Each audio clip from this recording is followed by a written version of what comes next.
Welcome. We're the Macomb County Genealogy Group. You can find MCGG at our blog website, on Facebook, Pinterest, Twitter, and at our YouTube channel. You can contact us at either of the listed emails on this slide.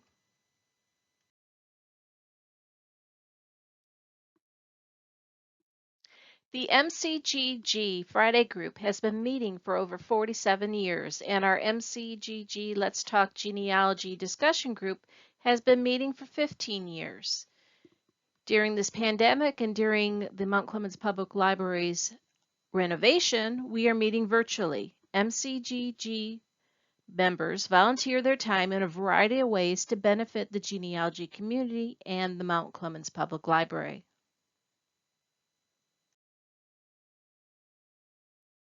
This is the MCGG Friday and MCGG Let's Talk Genealogy combined virtual meeting, April 14th, 2021.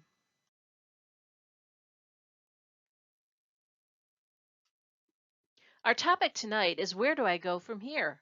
We are using the Let's Talk Genealogy discussion format.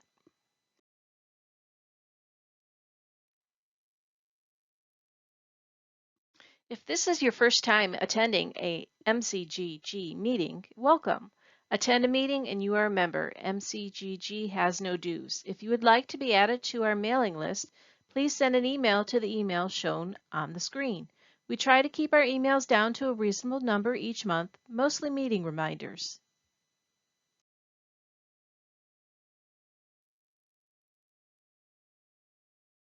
And now some announcements.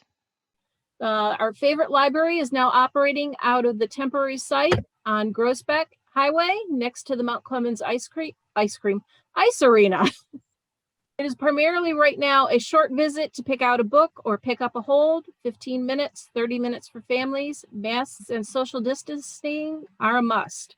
Check out the library's Facebook or events calendar on its website for upcoming programs that the library itself is running.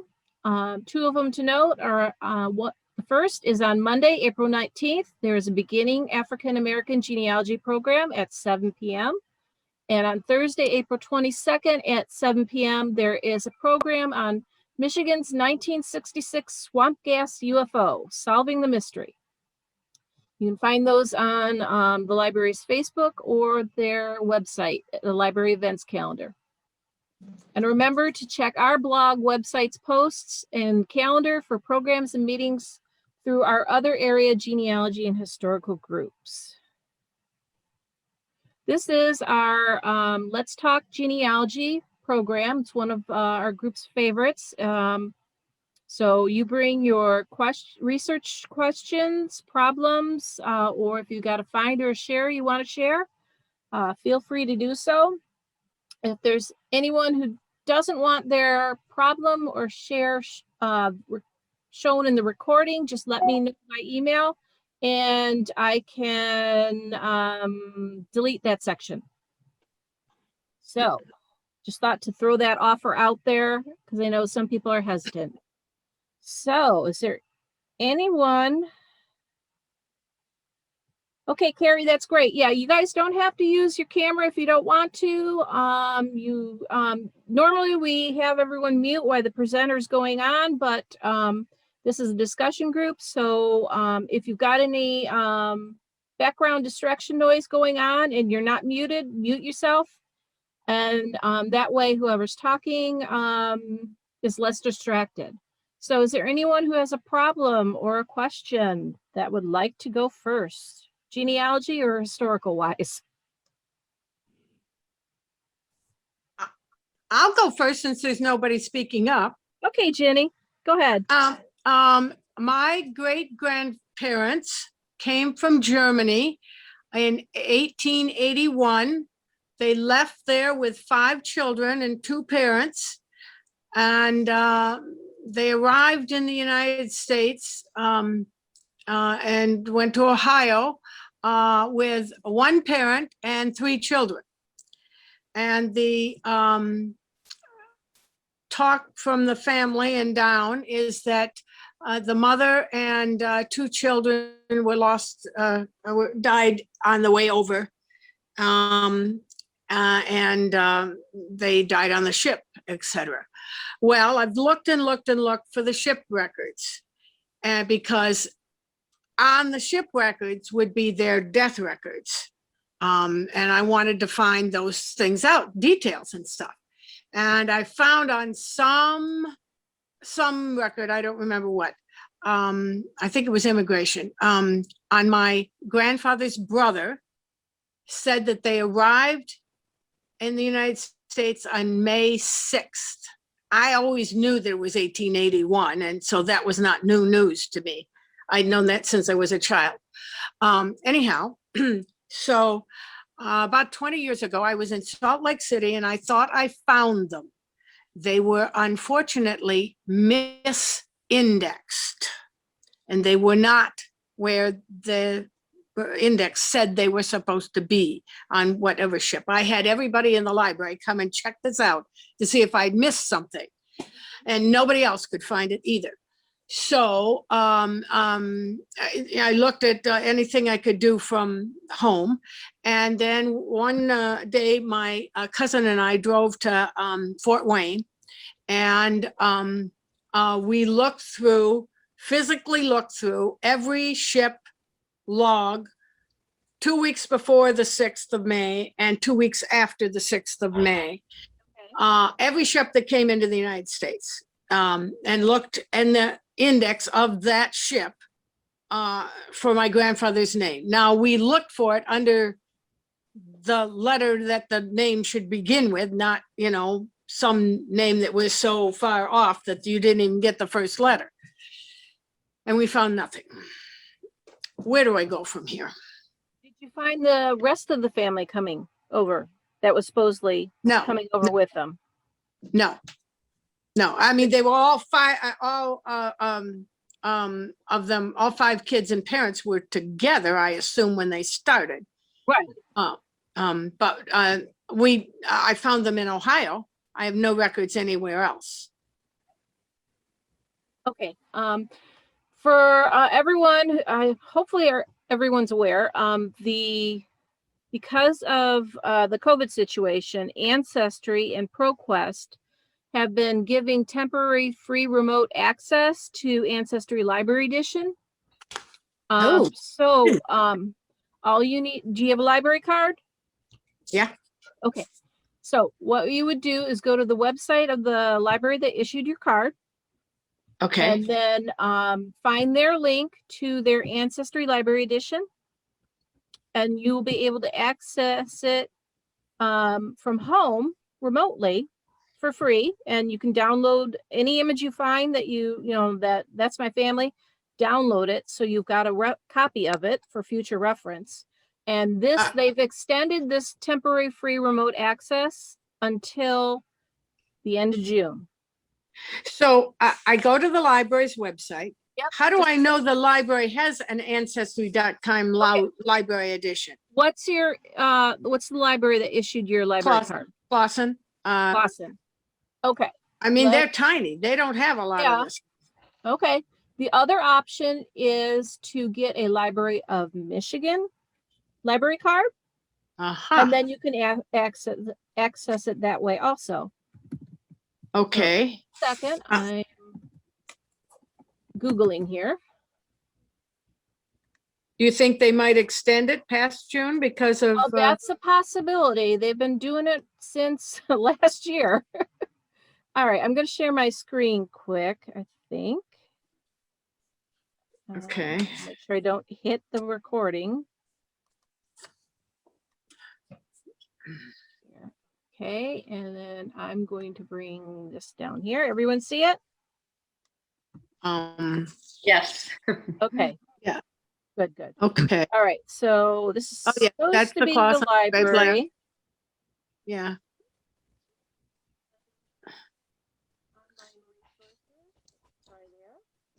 Okay. I seem to have lost you. I can't hear anything. Okay, I haven't said anything for a moment. Oh, that's why I can't hear you. Okay, I thought you were talking away and I missed it all. I had to pause from talking and Googling at the same time. All right, let's see if we can search it out. Oh, something I found just Okay, going through. I'm not sure. Okay, What you can always do is call the library and verify if they have it or not. If they do not, yeah. okay, if they do not, you're going to go to our blog website, and then you are going to find the link. Our meaning Mount Clemens? No, you're going to call the Clausen Library. Yeah, I Library. got that part. Okay, and you're going to ask them if they do have if they are participating in the remote access. If they are not, you're going to go to our Macomb County Genealogy website, which is what I'm showing. Yeah. And I'm looking for, there it is. I went to the label for Library of Michigan, and you'll come up with a May 5th, 2020 blog post about Michigan residents. Do you have a Library of Michigan library card? You're going to click on the link to apply for a card. Okay.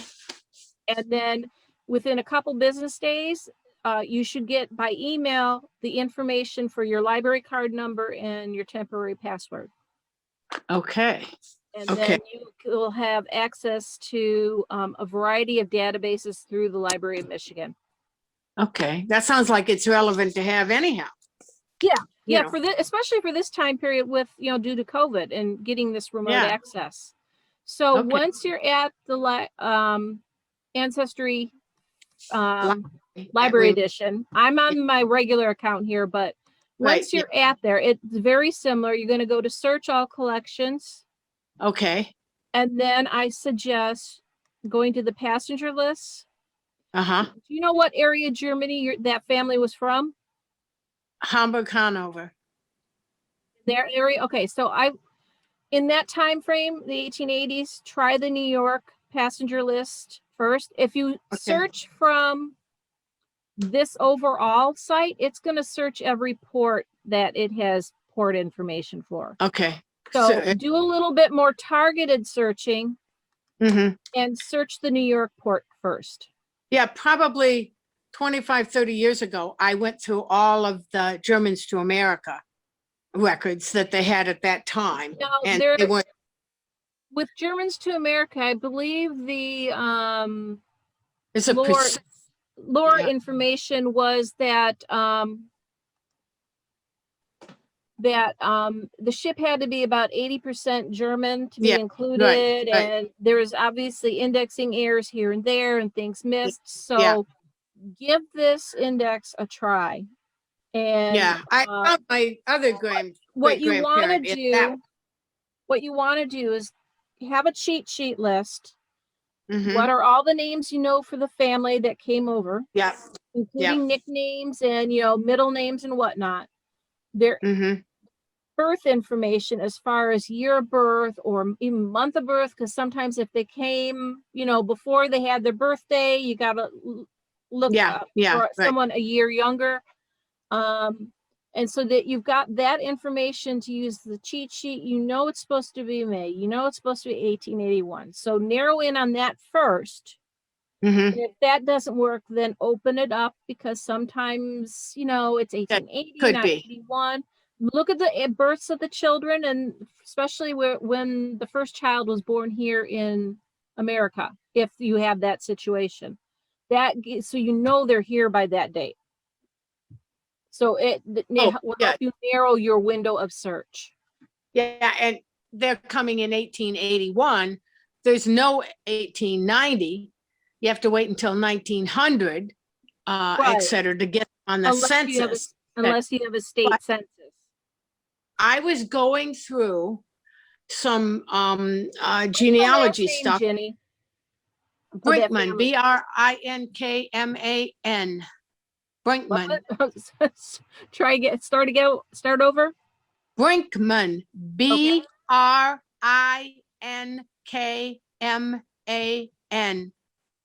Okay, it's probably double N. No, it's Over not. in over in Germany, it would be double N. Yeah, here it was not. Right. But they're arriving, they haven't Yeah. Americanized their name yet. Yeah. So I'm putting in 1881 arrival in Brinkman, and I'm just keeping it a broad, semi-narrowed search. You remember some of the first names? Henry. So that would be Heinrich. That's the father. Yes. And Marguerite. Those were the parents. And then William, Henry, John, Wilhelmina. And I think the other kid that died was Sophie. I found a strange record a few years ago when I was going through some things of my cousins after she died. I found a newspaper clipping of a school list of kids, and it was from the 1880s, and it listed one of the kids that had died, and it shocked me. Maybe they got it wrong and it was, a kid of somebody else. But then I tried to find this kid buried somewhere. If he got here and died after he got here, could find nothing. The health department went through everything under the sun and could not find it. To find a death record. And nobody knew anything because, everybody alive today was not alive then. Know how old Henry was? I know how old the young Henry was. He was 10. He was born in 1871, and the father, Henry, was born in 1872. And William was born 1881 arrival and 1872. That'd be 9 years old. No, 1871. He was born in 1871. His father was born in 1842. Okay, thank you. Missed that part. I probably said those two close together, etc. And William, let's see, he's a couple years older. The other option, Jenny, is to start from the Hamburg side. Yeah. I'll show you that. So you go to, I'm bringing up another search window. I'm keeping my breadcrumbs. Okay. Tab. Okay, so I'm going to click on Europe and Germany. I could do it from where I got the New York one. Mm-hmm. But I'm showing you alternate, where'd it go? Hamburg immigration. There we go. So here's the Hamburg list. Uh-huh. And then you would put departure 1881. Mm-hmm.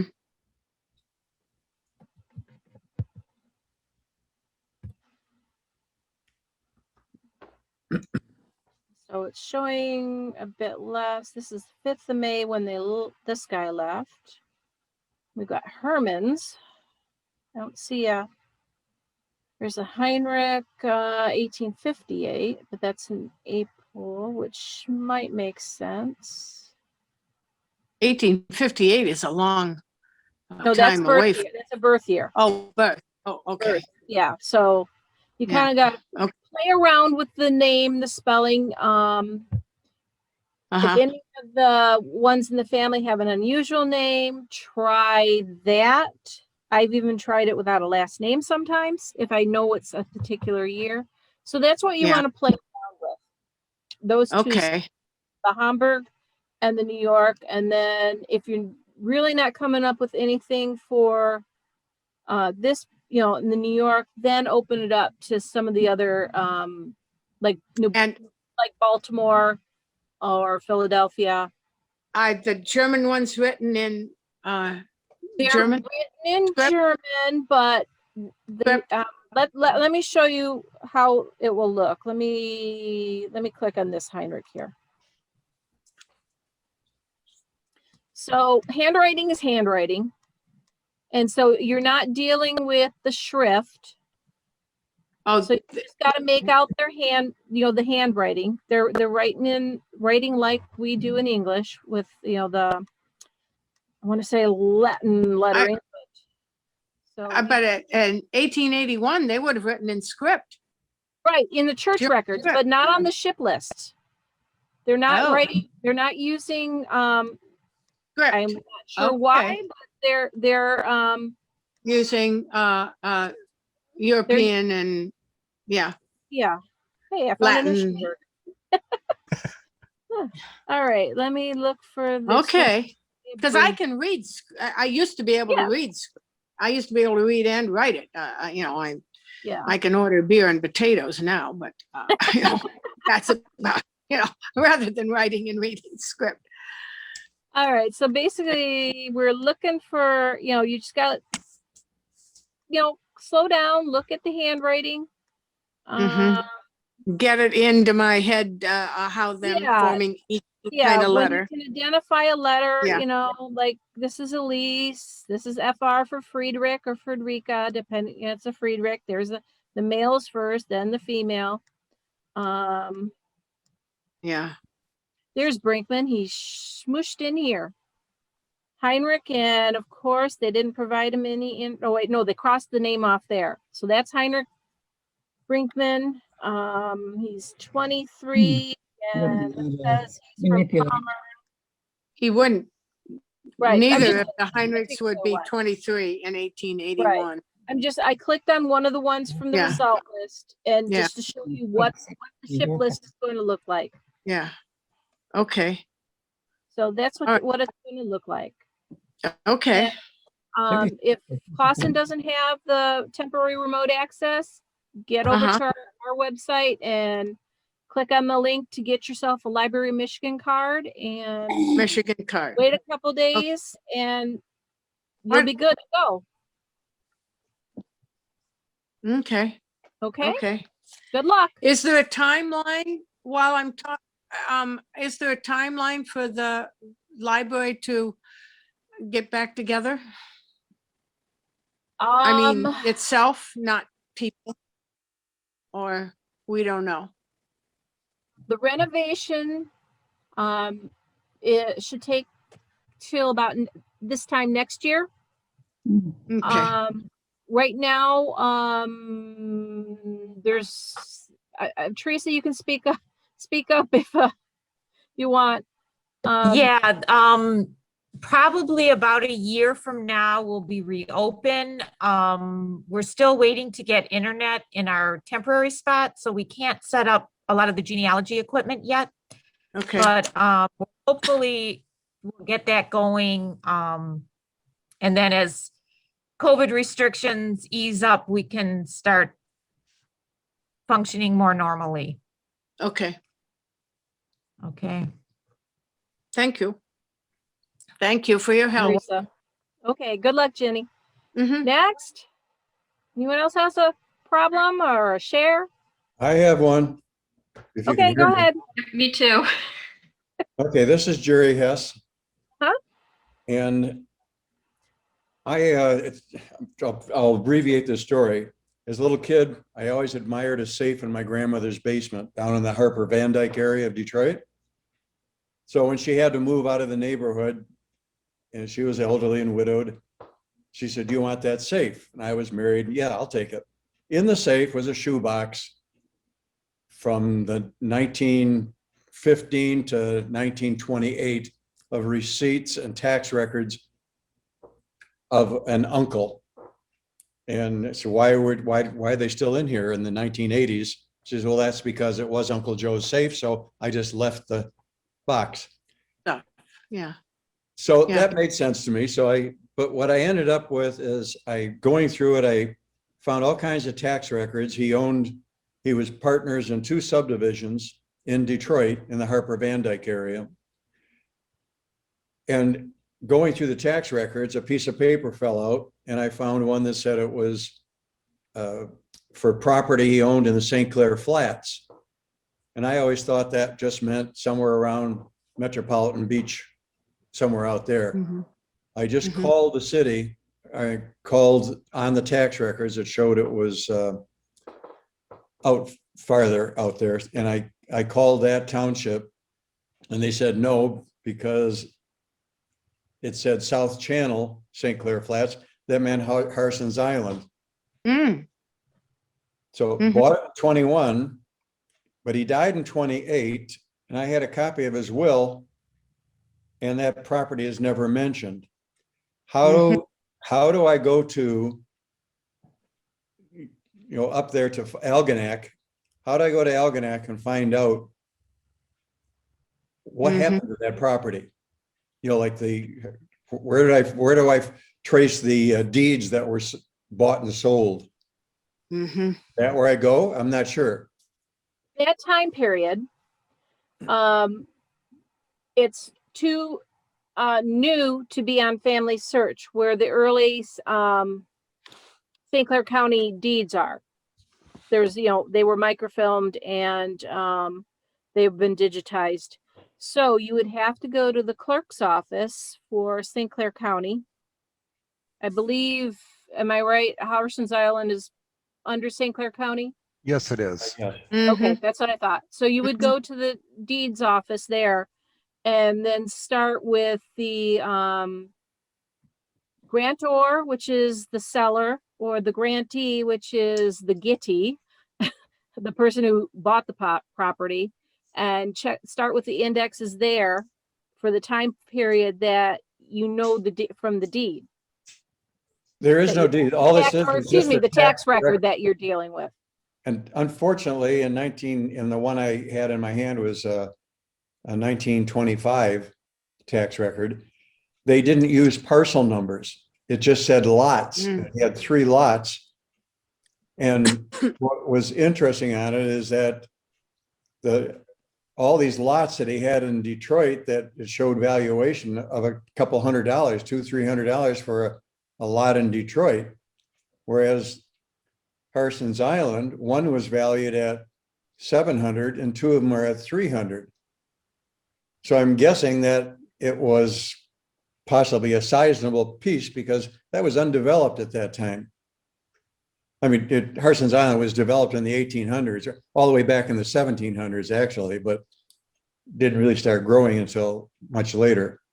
So I go there and look that up, and then I should be able to From find the out. index book, it should tell you what deed book you need for either the buying of the property or the selling of the property. Just by the alphabetical? No, the index would be alphabetical. Okay, But once you get to that, then it will give you either a deed book number or letter, and then a page number. okay. I've done that I before. don't believe St. Clair County has digitized their land records like Macomb County has. I believe they have not. Yeah, Macomb Right. County, you can go online and register and then be able to do a search. To look, you'd have to pay, but you can at least do your searching and get some information. But with St. Clair County, you'll have to do it in person and definitely call ahead of time to see if they're allowing people in. Okay. So Also, Jerry, yes. tomorrow night, the St. Clair County Genealogy and History Group is having their meeting similar to ours on Zoom. And ironically, it's going to be on St. Clair County Court and Vital Records. Oh. So you can find them on their Facebook page. I think they have a link to their Zoom meeting there. Well, I want to look for St. Clair County. Let me pop it up here and I'll read it to you. The St. Clair County Genealogy and History Society of Michigan. And they are on Facebook.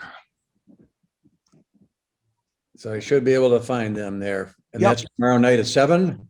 Tomorrow night at through April 15th, closing at 1 p.m. is the registration, and it's at 6 p.m. Okay, that helps So me. do that tonight or tomorrow morning. Yeah, if I don't mind, there another tax paper fell out that didn't look like a tax paper because it was so flimsy. And it turned out to be Shelby Township.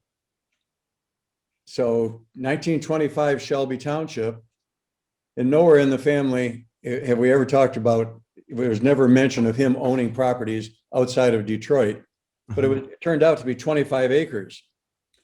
So I called the township office over there and talked to them in Shelby, and they were able to trace it down.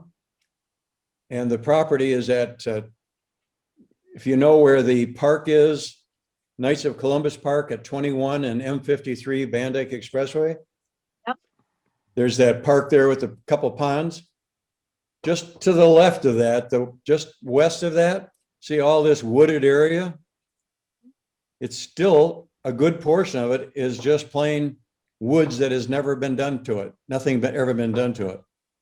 And they were like, the lots were like 1,625 feet deep.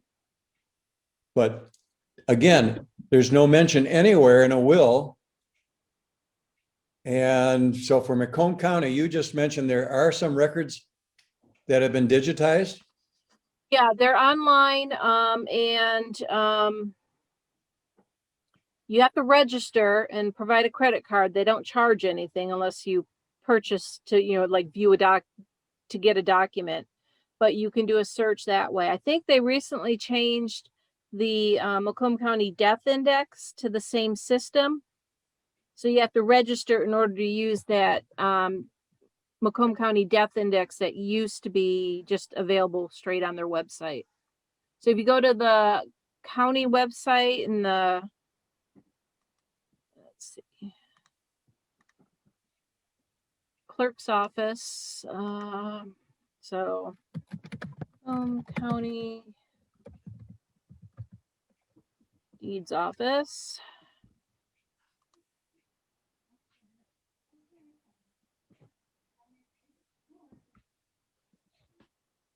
I think Ann Arbor did something like that also. You had to register with them. Yeah, they originally were using the Google Super Index, and then that was ended, and trying to remember which link it is. Lisa. Uh-huh. Yeah, while you're talking, Jerry can hear too. I can barely hear you. Okay, I'm talking as loud as I can. Okay, hi Bill. Hi, can you hear now? Yeah, almost, yeah. Almost. You might try, because all of St. Clair Flats is in Clay Township. Yes. Clay Township has everything from Harson's Island, everything except Algonac. Everything other outside of that is Clay, unless you get up to St. Clair area. But you might want to try them if you're not lucky enough with St. Clair County. Yeah, I believe that I did see something about it being Clay Township. Yes, I worked in that area, so I know that area pretty good. It's all Clay Township, everything. Oh, good. Gary, when you get to the deeds office page, you're gonna click on this link here, and it'll bring up this. And then there'll be explanation on how to register and search. Okay, for Macomb County. when you search and you find it, is that when you're charged, or is that when you ask for a copy? When you click to view or pay to download, that's it will tell you when you get charged. I haven't used it in a while. You know what basically what they charge? Small amounts, or No, it's not extraordinary. Just a second. There should be a questions. Let's see.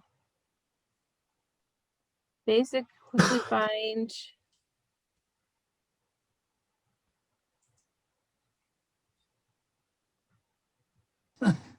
Things change when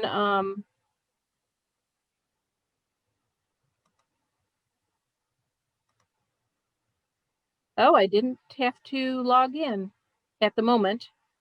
All right, so this is what it looks like. You put the name in, and then I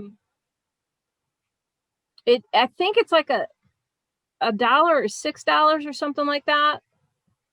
It should tell you what it will cost before you commit yourself.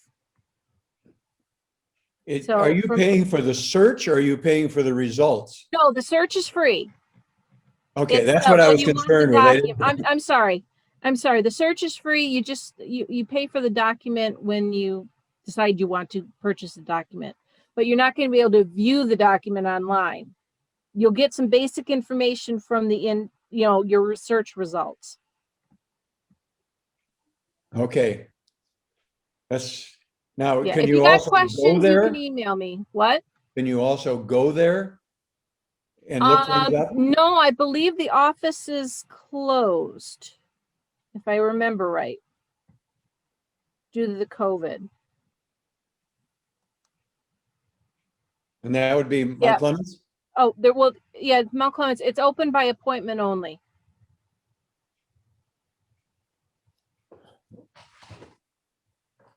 Oh. But I think you'll end up when you get there using the computer. You're not going to be physically touching the books. Right. Okay, well, this helped. Just curious, there was always claims from people I ran into through some extended searches from parts of the family that moved about 20 miles away. They always felt that the story is that an unscrupulous attorney took some things from his property and they didn't get the full settlements. So that always kind of made me curious. Did it show up with somebody sold it, or walked off with it somehow? Title transfers. So that's why I'm doing it. Okay. See if I can find that skeleton in the in the closet. Yep. All right. So those are the two places you'll go or look at. Wonderful. Thank you very much. I appreciate the help. Can you see me? Yeah, I can see you right now because I've got my screen off, my video camera off. Okay. So whoever's actively talking is viewed. Okay, because this is different than I'm used to using. I'm used to seeing it, showing up as what I'm looking like to everybody else. So I was eating a bowl of soup and I didn't want to be on screen. Yeah. The webinar platform's a little different. It all depends on how the group running it is running it. Well, this is pretty good. Didn't catch me with soup running down my chin. Okay, that's good. Okay, Jenny, you had a comment or another question? You're muted right now, Jenny. There you go. The St. Clair meeting that's tomorrow night, did you say that was on both St. Clair and Macomb County records? No, Or it's on, just- it's just on St. Clair County records. Let me share my screen and I've got it up here. Hang on a second.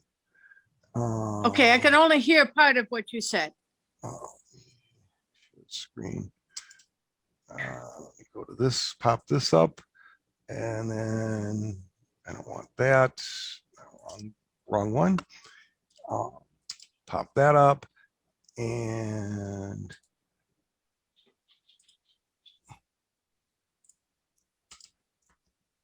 share screen.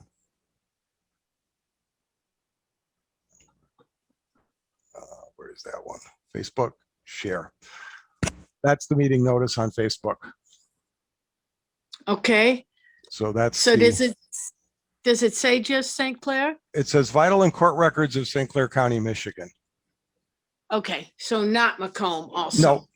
No. They just sent us a notice on Facebook that they were having the meeting, and I remember getting the notice. So when Jerry asked the question, I remembered it and figured I'd pop up their Facebook page and check it out. Okay, thank you. All right, stop share. Okay. All right, next. I have a question, Go ahead, Corinne. and it may play into what the genealogy session tomorrow night too. But I am looking for a great-great-grandmother. She was born in, let's see, where do I have her? Either, it's from the New Baltimore, Anchorville area, so it crosses that, either Macomb County or St. Clair County line. Yep. And I have been trying to find a better record for who her parents are. They are listed on her death certificate, but and she's part of that Rose family, the giant Rose family in that part of Macomb and St. Clair County. And I cannot find their marriage record, which should list her parents, right? And maybe give me a more accurate. Depending on the time period. Oh, Yeah. he was born in 1850. And the 1900 census puts their marriage about 1873. And the only Catholic church at the time was the Immaculate Conception in Anchorville. And I have, their children being baptized there shortly thereafter. But that I cannot find their marriage record in the Immaculate Conception records. So given that it's like, in that early 1870s time frame, are there options? She was dead by 1910. So I only have her in the 1900 census, kind of giving me a birth date and a potential marriage date on that. She was born when again? 1850? 1850. Okay. Yeah. So you've got a potential of finding her on the 1860 census? Yeah, I've parents? Based on her parents, it's kind of a little awkward because her name is Rose and that is her last name as well. Okay, Rose. So, yeah, I don't know what her parents were thinking. And there's a little bit of confusion on the 1860 census. With what I have is her birth date lists another girl in the family. This one is stumping me. That's why I wanted that marriage record, as that median proof of something. And you haven't What found about a a baptismal, birth? and you haven't found a baptismal record? No, her? not in 1850. The Immaculate Conception started in 1853. So I don't know, other than that I forgot his name. There's a record that you guys have online of like a traveling priest. Oh, yeah. Who did the marriages and baptisms when he rode into town. Mhm. And their family, or at least her, isn't listed on that guy's thing. Have you looked in the Ancestry library edition, or if you've got the home edition in the U.S. Drune collection? Yeah. The Catholic records? Yeah. Because that would pick up earlier stuff, like especially like a traveling pastor, someone going around and baptizing out in the country, and then recording down at a church in Detroit. For the marriage, they're close enough that they could have hopped the river and got married over in Canada. Oh. Yeah, I did actually think of that because that's something you can check in the Canadian Drune collection and also in the Canadian marriage records. It's early on when they're recording there, so it's hit and miss sometimes, but it's worth checking. Yeah. Do you have a name of the old Catholic church that would be just across the river? Does anybody know that? I mean, I don't myself. So if anyone does, holler out. You mean the Catholic Church on the Canadian side or American side? On the Canadian side. Let's say they went to Canada to get married. I don't know, but what year did you say they may have been married? The 1900 census lists it as 1873, but I do have a baptismal record for a daughter born in 1872. Okay, because St. Mary Queen of Creation began in 1875, I believe. Yeah, that's why the only Catholic church around there was that Immaculate Conception, and Right. I don't understand why I can't find it. If I found all their children baptized there, why can't I find their marriage The record other there? one is up in Algonac, and it's St. Catherine, and if it's on the island, it'll be St. Mark. St. Catherine. What about at the diocese? What about at the diocese level instead of at the church level in that time period? You can go to Archdiocese of Detroit. It'll give you a listing of all the current churches and the ones that are closed. You'll just have to navigate your way through there. Ah, And then I originally looked at this document at the Burton Historical Collection at the Detroit Public Library. Yeah. I'm assuming they're still closed due to COVID as well. More than likely. Okay. You can make appointments with them. They do Okay. four a day. You have to make an Oh, appointment okay. before you go down, and they will pull Yeah. something up from manuscripts. I thought maybe I'd try a third time looking. So don't forget about St. Mary's up in St. Clair too. That's the next one up the river. yeah, that's a possibility.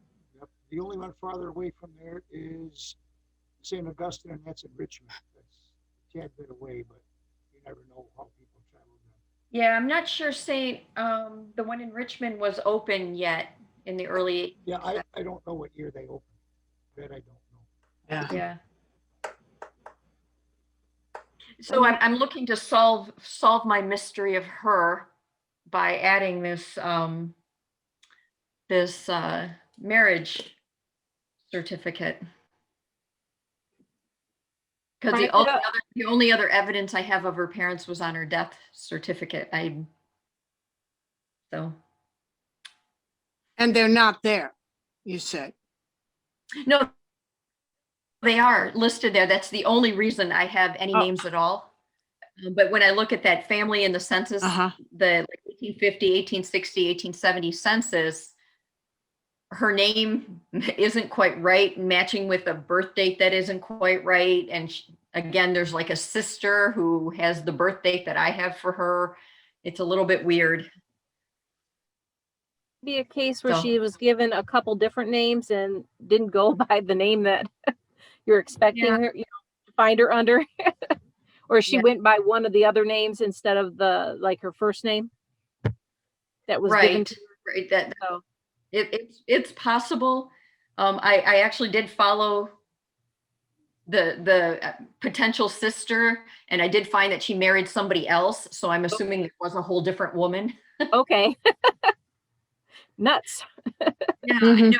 She's just proven to be really, really elusive to me. For all that it's not that far back. Right. Was her mother's name Mary? No.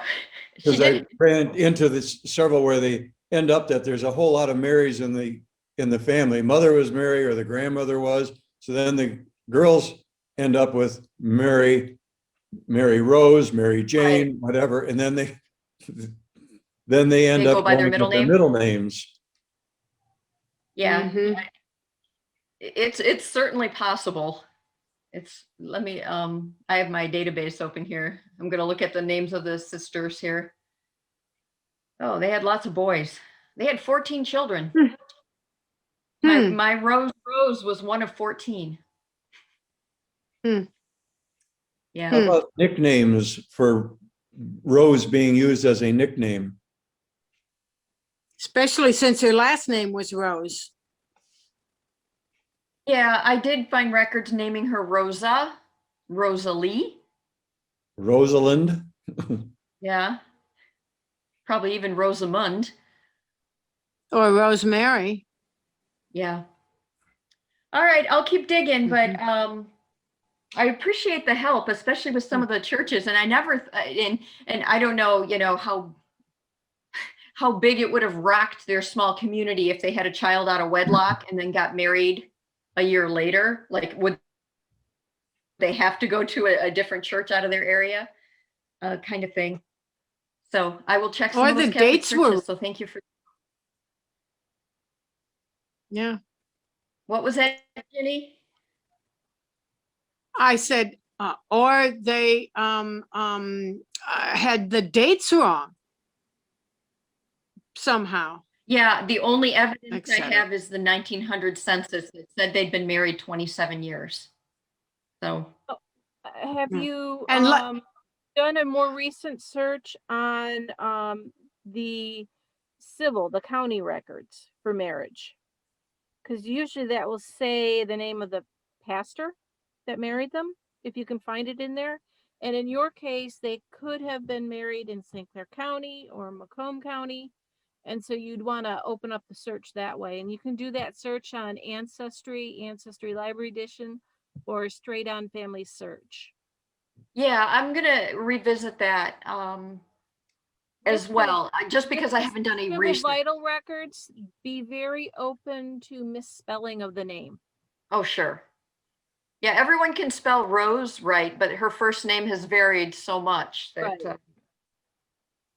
So, you might. and do a then she search married for, John have you Baptiste. any Rose that's married in this year in this county, and then look at what comes up.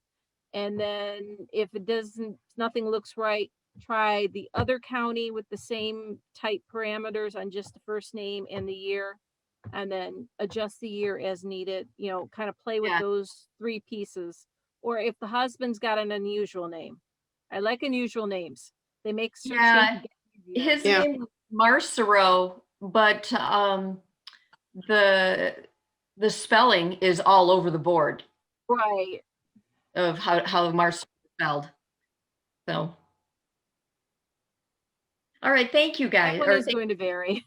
Yeah, thank you everybody. You've given me at least Great. hope in other places to look, which I had run out of ideas. So thank you. I appreciate that. Okay, good. good luck. Thank you.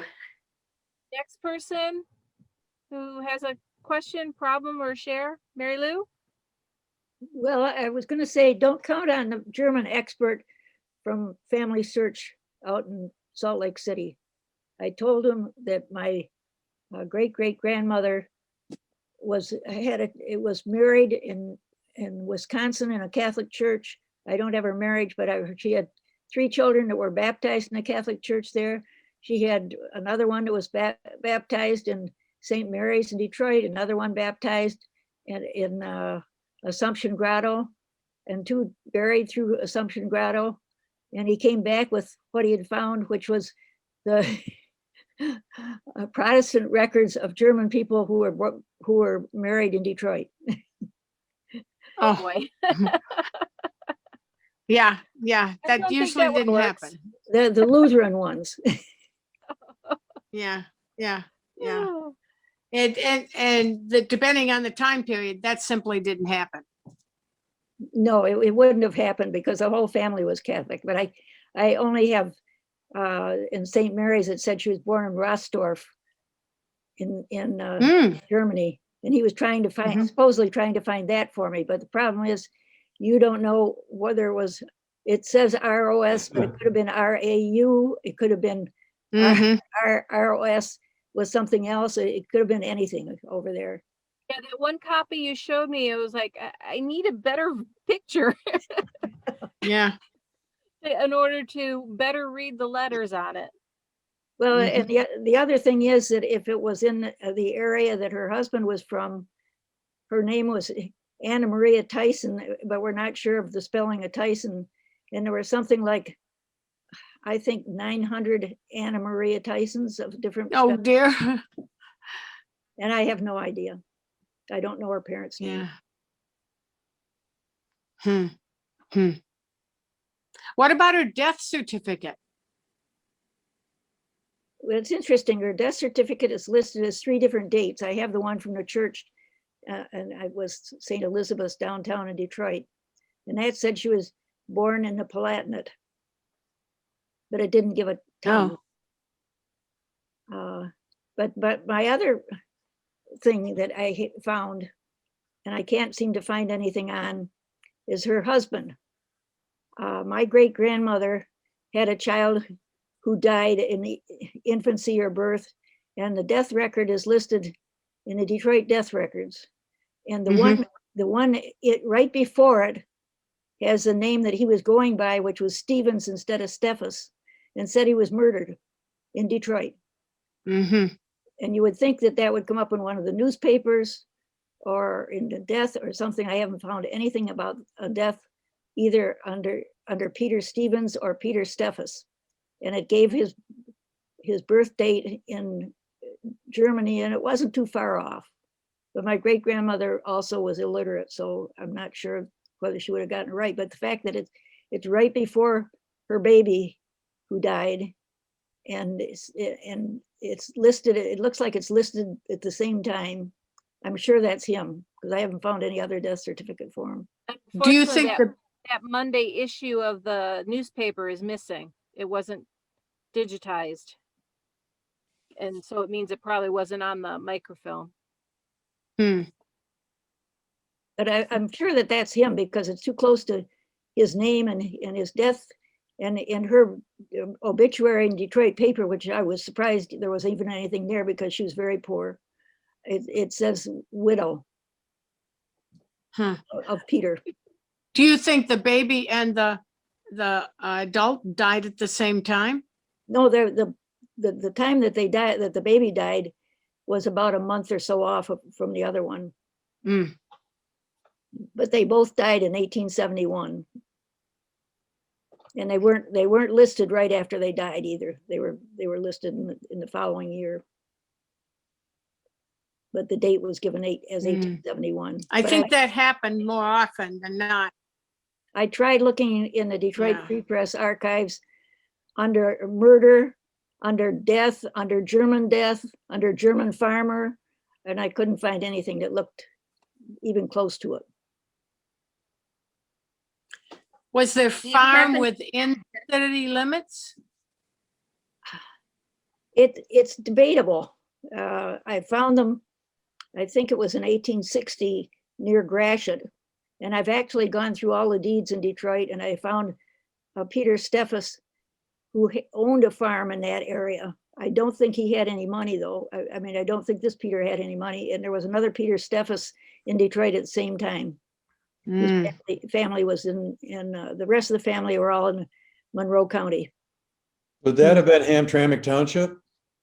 Actually, that's where I found them in the census. Right. Because it went over there to what was like where Hamtramck is now, and then all the way out to Grosse Pointe. But I'm pretty sure that this 1871 death is correct, because my great grandmother was alive and I knew her. And what she said was that the 3 girls were raised by a Protestant family and the 3 boys were raised by a Catholic family because her parents were dead. Now her parents were still, her mother was still alive after she was married, but for some reason did not evidently raise the children. And I have found the 3 boys with their uncle in Grosse Pointe. So, and it was about that time. So I'm sure that was probably the reason that the family was split up, was the father was gone and there was nobody to support the rest of the family. But I can't find, I mean, you'd think a murder would show up somewhere. Do you have the exact death date of the supposed murder? I have the death date that probably my great grandmother gave. And what was that? I'm curious now. I'd have to look it up. I don't know that I can look it up on here. Okay. I'll come back with it. Somebody else can go on. Okay. Next. I got something from the chat here, Lisa, from Tim Walter. Can someone suggest what kind of job would be if they died of stone dust in the lungs? Mining, Mason? road work. You work in a What quarry? time frame? A quarry is a good idea. Quarry, mason, mining would all fit that. Stone cutter. Yeah. Or stone carver. Yeah. Was it in Detroit or? Sculptor. Any particular area and time period? In Germany. Well, you had a stonemason has always been a job. Yes. Yeah. Yeah, I And think mining, amazing. and mining was prevalent also. Mm-hmm. Mm-hmm. Do you have any indication of an occupation or any other records? He says a relative was a Mason. So that would make sense that he Yes, might be it a would. Mason. How old was the person when he died? And what year? He says he doesn't remember right now. Okay. Everyone, if you want to see the participants list or the chat, you scroll down your mouse to the bottom of your main Zoom screen and click on participants and chat, and you'll be able to see a right column will pop up, and you'll be able to participate in the chat part or and see the participant list here. We've got about 31. I think we had 32 or 33 earlier. Yeah, 33 was the top because I've been monitoring it. Okay. I'll have to remember how to find that list when I log in to Zoom later. Okay, anyone else have any questions or a share? Lisa, looks like Ann's got her hand up. Ann, unmute yourself.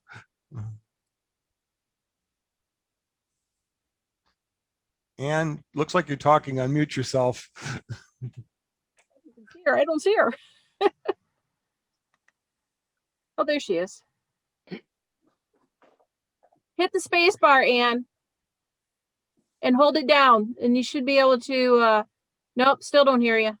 Okay, scroll down your mouse to the lower part of your Zoom window, and on the left corner at the bottom, click unmute. There you go. Okay. Who was asking on the Rosalie Rose? Corinne. Yep, I'm up here. Okay. There was a Rosalie Rose, the daughter of Joseph Rose and Catherine Thomas, born on 13th of April, 1850, baptized on the 3rd of May, 1850, by Father Henry Van Renterdgem. This is St. Peter's Catholic in North Clemens. I was thinking about St. Peter's. The sponsors were Stephen Rose and Rosalie Gorham, Gorom. Oh. Yeah, that jives with the information I have on her. And there's several other early Rose baptisms at St. Peter's. I have the transcription of the church records here. That sounds like a good find for her. Yeah, I wonder if they got married there, maybe, even though the family lived further north. I'd have to get into another thing to. Yeah, no, I can look that up, but that's an excellent point. I closed my genealogy program, so I can't look at where I had her baptism from, the source. Send a message to the Macomb Co. GG email. Yeah. And then Ann can get to that from there. And I can check the marriage and baptisms for you. Anne, Yes. when did that, wasn't there a St. Francois or St. Francois church that closed that was out, would be out in the lake now or something? Yeah. Yeah, it is, I think, about on the border of Harrison Township and St. Clair Shores. Those records were earlier. They were like in the ones that were saved in the 1838, 37, something like that. I have to look it up. No, and you made a good point about the St. Peter's, because I did research for somebody in New Baltimore one time and found some of the family connected to St. Peter. Even though they lived in New Baltimore, some of the documents were at St. Peter's in Mount Clemens. So that was a good point to bring up. I just didn't think they would go that far, but they could. Doesn't St. Peter's have its own cemetery too? I think I have relatives buried there. It's right Yes, back in and I the- have the burial records. I have all of, Oh, great if I ever need them. now the library has copies of this stuff, but Okay. not accessible right now, but I Yeah, can yeah. print off a page. I have them. I Okay. have paper Very copies, good. Thanks. and I now digitized them. Yeah, thank you, Anne. And if I think Lisa said that if I send an email to the MCOGG email, Here, I'll put it in the chat. Yes. you'll monitor it or you'll get it somehow. Yep. Yes, I will. Okay. Well, And- I'll brush off the dust of my research tomorrow, send you an email, and we'll see what happens. I found the date of that death, Oh, Oh, excellent. What was that? 26th of March, 1871. And I also found something else that would seem to show that it was right, because in the Detroit directory for 1871-72, it lists Stevens Mary, widow of Peter, and the address is 13 National at that time, but she would probably have moved from wherever she was. But they were going by Stevens because my great grandmother was married under the name of Barbara Stevens, not Barbara Steffes. you'd probably find records that had it spelled both ways. I Oh, would think. This Stevens in the directory was Stephen's, and my great grandmother was married with Stevens. V, yeah. Yeah. And neither Yeah. one was listed under Steffes. Mhm. A ship list for my Stumkas that they came over with AKA Stevens.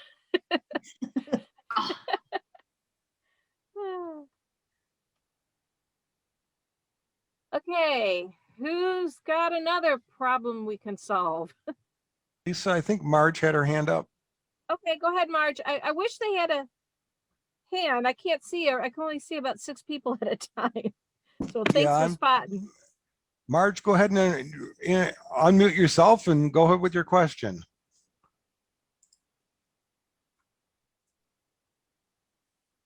Okay, can anybody hear me? Yes. Mhm. Okay, good. I don't know what I'm doing here.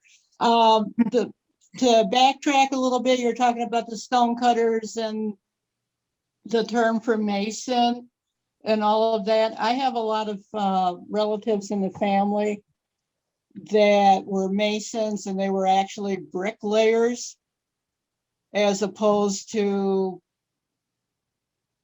monument cutters or sculpture people or whatever you want to call them. So I'm wondering if the terminology was really more of a bricklayer person to build various buildings and houses and things like that. Yeah, for a Mauer, it's a general term for a mason, a bricklayer, or a brickie. There's a variety of jobs that fall under that general term. Well, I agree with that, but all the people that were in my family that were listed as masons were actually bricklayers. And they did a lot of building in Detroit, build old buildings and things.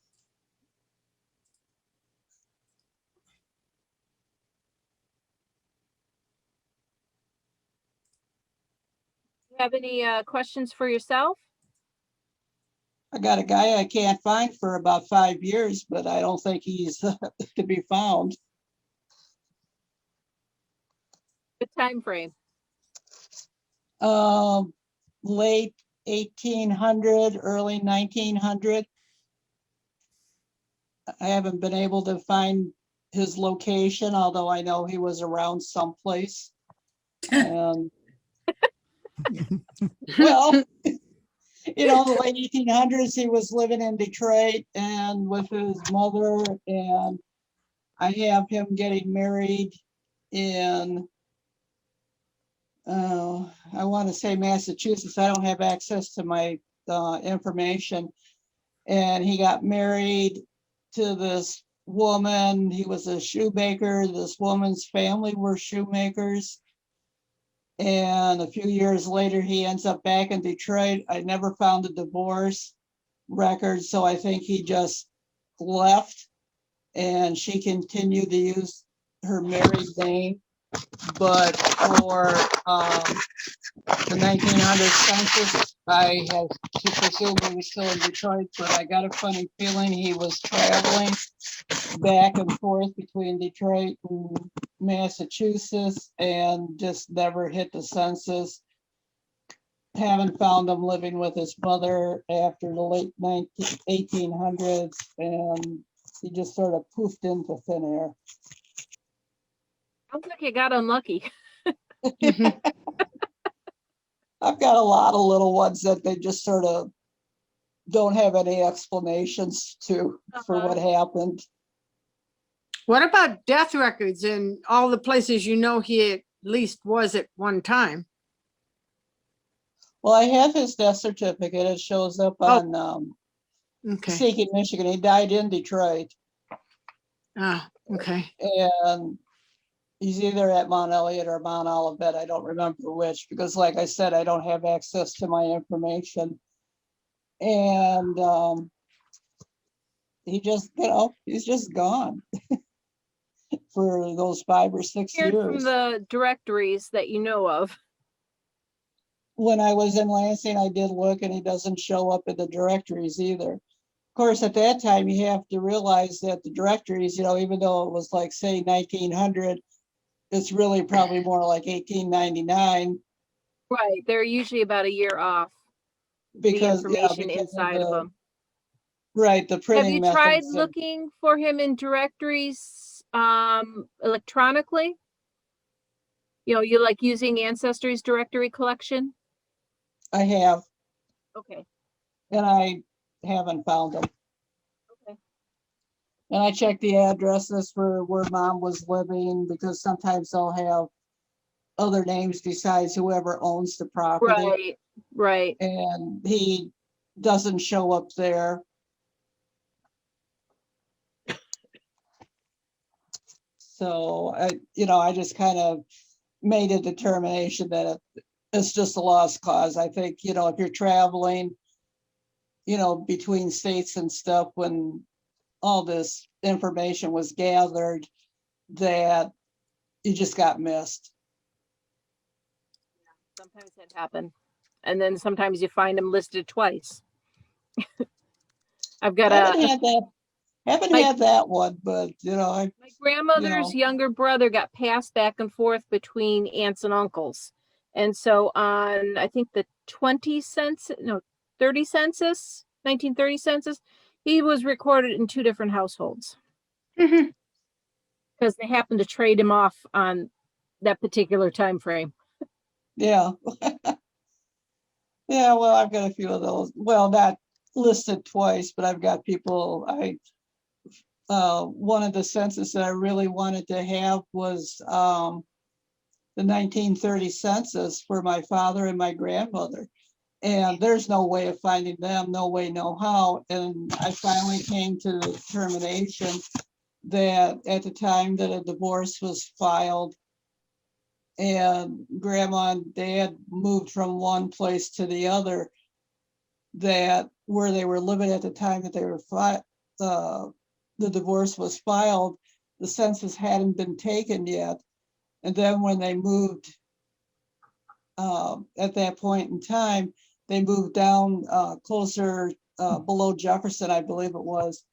And so the census had already been taken in that particular area where Dad said they were living. And so as a result, they don't show up in the census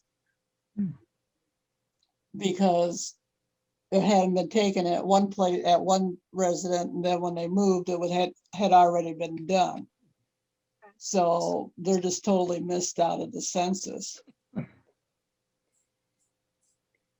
but that one took a while to come to the realization. You ended up having to use the dates of the census pages and things like that to make that determination. Had one where they missed the whole house, and I basically determined that by cross-checking all the neighbors, and it looks like they just didn't go down the side street to the where the farmhouse was on one family. Okay, I see in the chat that Sandy's asking about logging into Ancestry Library Edition on the MC website. Are you talking about Clemens website, I believe? I believe what you need to do is sign into the library website, and then from there, you click on the link to go to Ancestry Library Edition. And that's the way it works at Clinton Macomb Library. Because then it should just recognize that you're visiting from that particular library. I think you go into the Michigan Library, and I think it's .gov, and then you go to family history. And the family history site shows all of the databases that they have. And then you click on the database you want and put in your data.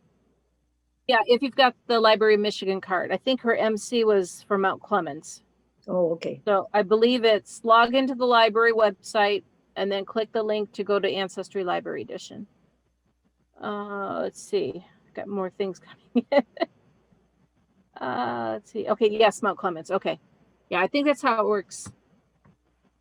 Sandy, I don't have a library card through Mount Clemens, but I know that's how it works through the Clinton Macomb, which is also part of the library cooperative. So give that a shot, because it should just, once you click the link, take you right to Library Edition. Anyone else got a question or a share? I have a quick one. Okay, go ahead, Jerry. In trying to find my great grandmother's grave, I've never been able to find it. And a distant cousin said she remembered her grandmother saying that she was buried in what was called the Old Indians Cemetery. That would be in Grosse Pointe, Ross and something. Anybody familiar with that cemetery? Well, there is still a cemetery there. It's very well kept up. It's an old one. I don't know that they're doing any more burials there, but it's well known. In fact, they have a Halloween ghost walk there usually. Oh, that sounds fun. And it's a very old one? Yes, it is. And it's mostly French Canadian. No, she was Belgian, but they lived down in that, right off Jefferson. Yeah, that was one that was used very early in Grosse Pointe history. Yeah, she died in 1892. But I haven't been able to find it. But while I was just looking to see when she died here, I just found something that while I was looking for the date on there, where somebody had, I've always been looking up the name that a lot of people use, Eulalia Lahus. But she was Marie Eulalia Lahus. But apparently they went by her middle name for some reason, because there was too many Maries. It was another one of those families where a lot of the women were named, the same first name and second her middle name. So I've been looking for her grave using that middle name all this time. So I'll go back now and see if I can find it in the death notices. She probably went to St. Paul Church. That was the main Catholic church for Grosse Pointe. It still is. Right. I can check with them too. Thank you. Carrie left a suggestion in the chat. Has Jerry contacted the Grosse Pointe Historical Society? They may have records for his relative's burial. The last time I tried to get him, no one was there, and I forgot to try and get him again, but they had pretty much closed down. Jerry, I just looked at the Library of Michigan's Michigan Cemetery Source Book. It's a companion to the Michigan Cemetery Atlas. And for Grosse Pointe Township, they're only listing St. Paul's Catholic in Grosse Pointe. They're not listing any other cemeteries. Yeah, well, I know there's another one over there because I've seen it driving down the road. In fact, there's actually There's another one that's not, that would not be that. And I think it's right off of Maross. Well, that's the only one that I know of. It's On not the a north large, side of the street. it's, yeah, and it's not a large cemetery. Right. I will check back again and see if this distant cousin got a better description than the old Indian cemetery. The description in the book is St. Paul's Catholic, Grosse Pointe. It's Ribbon Farm 132, Maross Road and Country Club Lane, Grosse Pointe Farms. That's it. Yeah, that's it. Okay, I don't know why I got that nickname, but Not sure. You might try, if you go to Find a Grave, put in that alternate cemetery name and narrow it down to the, the county level. And you might, because sometimes people would put in alternate names for the cemeteries from their Okay. official names. And that might give you a clue as to which one they're talking about. what was the site you had said about for the other one for graves? Find a Grave? Besides Find a Grave. I think a Michigan grave. Oh, the Library of Michigan has the Michigan Cemetery Source Book and the Michigan Cemetery Atlas, and some of that was online. I tried Googling it, and I'm not sure exactly where it is on there. It does still, let me click on this link. It does still list cemetery, so let me see if I can get it to show me it. County clerks, it's taking me to links to other places. Let's see. Let me just do spell it right. I think if you play around on the Library of Michigan website, you might be able to find it. Otherwise, you can ask a librarian there, and they could actually look at the physical book. That might Okay. help. Yeah, good. And I just remembered, I do have a library card from there. Okay. I visited there and was doing some research, and I think that's one of the things they said, you fill out this and you get a card, which I do have one. Or were you at the archive? Because there's an archive researcher's card that you had to get a picture taken for. I don't remember which one it was. Okay. But Well, see well, what the thanks. card says, and then go from there. Thank you. Appreciate it. Yeah. Anyone else? Marge has her hand up, and Rebecca Murphy on the last conversation put in the chat. Has anyone checked old maps for burial grounds in the area? And of course, Jerry's left, so we can't get his answer. So moving on to Marge. I'm here. I was had to go turn off something I was burning. I forgot that I left some soup to How's the soup on on there the stove? simmering, so it's rather thick now. We're gonna have a soup saga today. Yeah, yeah. Hey, green Okay, pepper, so Jerry, green pepper you soup. could look. I think the link is on our blog on our links page. You Okay. can go to the old plat maps. I think I know I've got Macomb, but the similar places there should be something for Wayne County also. See if it's been digitized, because the Library of Michigan did Macomb and other places. So Wayne County, if they've got old plat map, that might help. I can tell them about the cemetery where they removed the ones that were in the old Detroit cemetery at Eastern Market, and they moved them out. It was near Grosse Pointe on the eastern side near Detroit. And that was all dug up, and there's no bodies there and no gravestones there. It's not there anymore. When they were disinterred, where'd they move them? Well, they moved the Eastern Market ones to a mass grave there, and some of them in Mount Elliott and some of them in Elmwood, but in mass graves without any stones, without any listing of who's there. Terrible. For sure. Do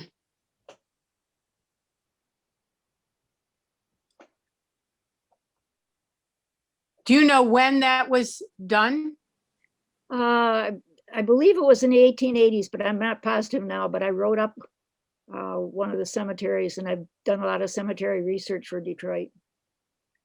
And I know somebody had just asked me to find a gravestone for somebody in that cemetery, and I said they use bulldozers and there's nothing. When they put in the freeway, it was along in that area. It might have been Conan. But I'm not sure. Yeah. They did come across 3 graves, but I think that was from the old one by Eastern Market. I've got a baby that I've been looking for a long time, and I can't find where the baby is buried. Born in 1883 and died a little more than a year later in 1884. Well, they might have done by when I was doing research a long time ago.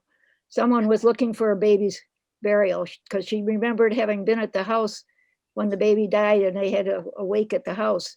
And it turned out she got to a relative who said, well, they couldn't afford a burial in Mount Olivet, so the men went across the fence at night and dug a hole and put the baby in. In Mount Olivet? Yeah, but with no marker. Yeah. It was illegal.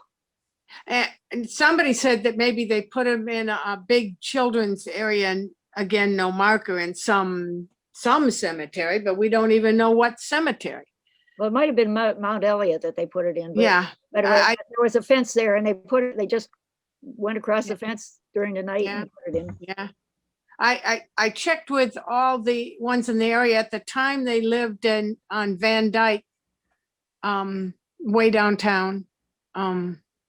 Well, not way downtown at that time, but no death certificate. No, I couldn't find that either.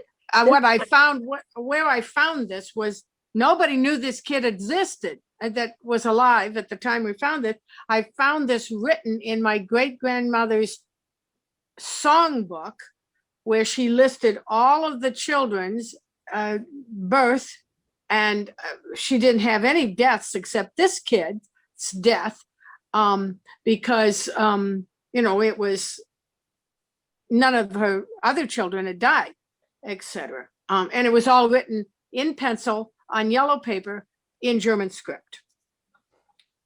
Well, it might have been this one. They said the reason that they didn't have a death certificate was because they'd never registered the birth, so they figured that they better not register the death. Yeah, that could be too. Yeah, because I thought it was interesting that of the 8 children that my great-grandparents had, only 3 of them had birth certificates. I thought that was sort of odd.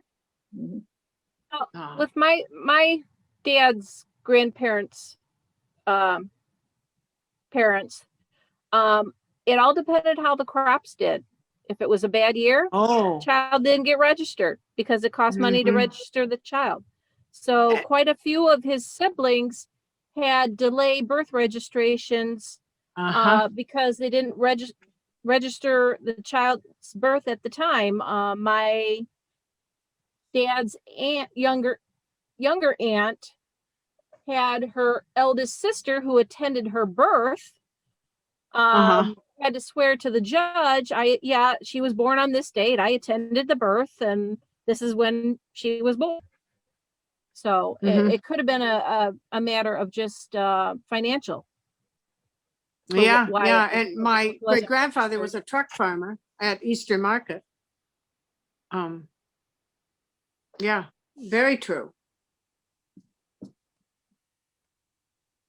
Sandy, I don't know if you caught in the chat that I just realized if you're having problems logging in to get to Ancestry through the Mount Clemens website, it might be because website they don't have internet at the moment. Oh, that's so until I think the end of the month or something. It might have to do with that because they have to register their website so that Ancestry knows it's them. You're going through that library.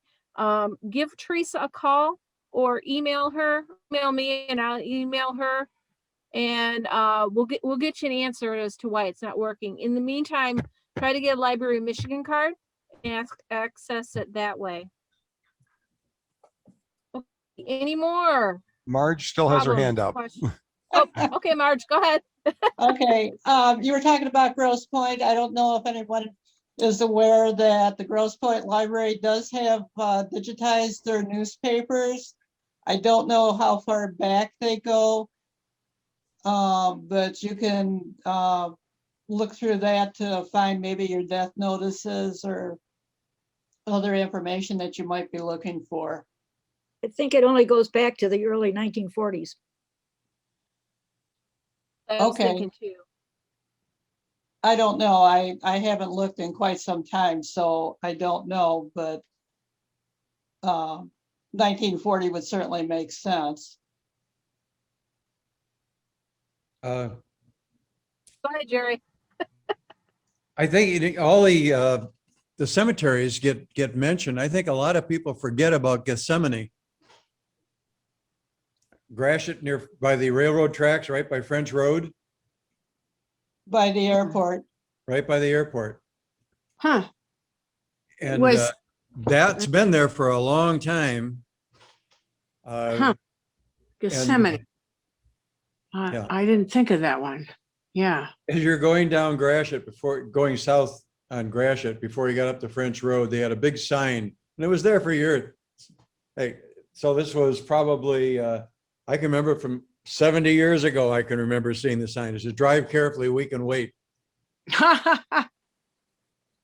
I have been in there to research, but it was many years ago. And at that time they had no master index of who was buried there. They said, well, if you know when they're buried, you can go through the day book. They do have card file, because I went in and I found a brother that was a stillborn, but it is not a pleasant place to go visit today. No. Yeah. The Not a good maintenance area. on it is not so hot. Yeah. Several of the cemeteries you should not go alone. Yes, it's Sad. yes, it's Okay, here's the answer for the Grosse Pointe newspapers that were digitized. okay. The Grosse Pointe Review goes from 1930 to 1952. The Grosse Pointe News from 1940 to present. And then there's some Grosse Pointe Civic News from 1923 to 1934. And that's at the library website under, how did it get there? That won't help me for 1892. Oh yeah, Local History Archives is Yeah, where you find those buried on the website. I will go there. Call them tomorrow. All right. Next. Anyone else?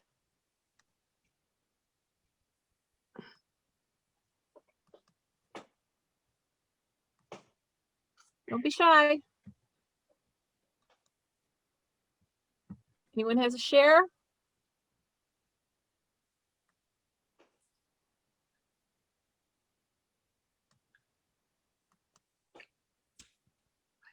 Have we run dry for the night? Looks like it. Yeah. Could be polite and say, I'll make a motion, we adjourn. Well, from the chat, Rebecca Murphy reports Gethsemane Cemetery was dedicated in 1909. So Oh, that's it's too. not going to help me for my 1892, late. but it is an old one. yes. And Tim Walter right, is sharing he found his Indian family.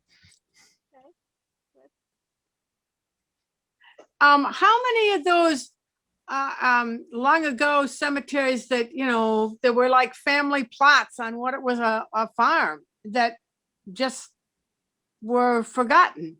Do we know anything about those in the city of Detroit long ago, 18 something or others? As the city was being developed, they may have been exhumed and moved because they were And who not, knows? they were not really into preserving a lot of those Yeah. areas. I found out near Jetto, I found my family on on top of a hill right next to the Black River, and it's been abandoned for probably 70 years. And it's in really rough shape, vandalized, and just a mile down the road was another family one that someone had told me there was another one in the area. So, and it's in the middle of a woods and just completely covered up by undergrowth. So there was a lot of those. It's gone by the wayside in those farm communities. I know that Detroit made a law that you couldn't bury in the city except in a cemetery. When was that? I don't, it was in the 1800s, but I don't know exactly when. The Eastern Market things, did Eastern Market itself ever had records of something that were somewhere that No, you ever found? That wasn't, it wasn't Eastern Market at that time. It was Detroit No. Detroit City Cemetery. And Oh, they decided it was getting too crowded. And at first they had the Catholics on one side and the Protestants on the other, but then they started intermixing them and decided it was too crowded. And so they closed that one down. Elmwood was very early.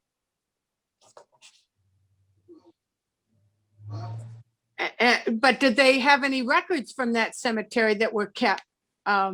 They had back in the 1880s, 1870s, 1880s, because they notified the people that they could notify, and they were allowed to pay for removing their people if they had people there, buried there, and moving them to another cemetery. But those were individual ones. And when not enough people came to do that, they said they were going to remove them by a certain date if they hadn't come and removed them before that. And that's when they did the mass burial that was out near Grosse Pointe and in the other cemeteries. I don't have the dates in front of me right now, but I do have them somewhere. Do you off the top of your head remember if that was in the 1800s or the 1900s? 1800s. Around Where the they moved? 1880s. I couldn't hear you. Around the 1880s. Okay. Would the Burton have the records from Detroit City Cemetery? No, but they do have early cemetery records. I think they're from Elmwood, along with early marriages, early deeds, and they're in, I think, Wayne County records, if I recall. They're in large books. At the Burton? At Burton, on the shelves. Oh, you can touch them. Yeah. Probably not right now, but. Well, yeah, probably not. All right. Well, if no one has anything else, I will do closing. Thank you. Yes, thank you. Very helpful tonight. Good. Gave me some direction. Thank you for watching. Our next meeting is scheduled for May 12th, 2021.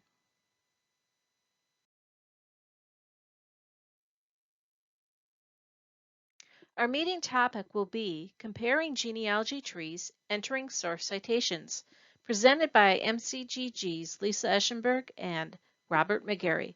See how source citations work in Family Tree Maker, in an Ancestry online tree, and in Roots Magic.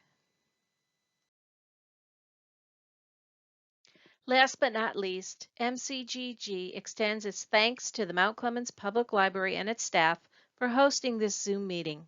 Goodbye, everyone.